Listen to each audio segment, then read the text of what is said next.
കിണറിൽ പുല്ല് പറിക്കാത്തോണ്ട് പെരുമ്പാമ്പ് വിചാരിച്ചിട്ടുണ്ടാവും ഇത് കാടാണെന്ന്. അങ്ങനെയാണ് കിണറിൽ പെരുമ്പാമ്പ് ചാടിയത്. ഇത്രയും വലിയ കിണറിൽ പെരുമ്പാമ്പ് ചാടിയുള്ള അവസ്ഥ എന്തായിരിക്കും?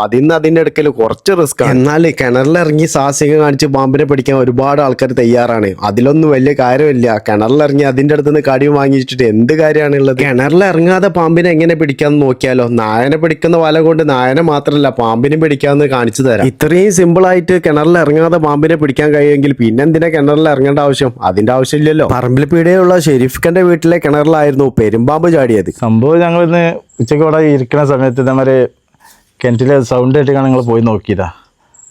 ആ സമയത്താണ് ഞങ്ങളൊരു പാമ്പാന്ന് അറിഞ്ഞത്. നല്ല സൗണ്ടിൽ നല്ലൊരു ഒരു മനുഷ്യനൊക്കെ ഒരു നായ്ക്കളൊക്കെ വന്ന് ചാടിയാണ്ടാവൂലേ, അതേമാതിരത്തെ സൗണ്ട് കേട്ടുകൊണ്ട് അങ്ങനെ അവർ നിലമ്പൂർ RRTയെ വിളിക്കുകയും അവർ നമ്പർ കൊടുത്തത് അടിസ്ഥാനത്തിലായിരുന്നു ഞാൻ അവിടെ എത്തിയത്.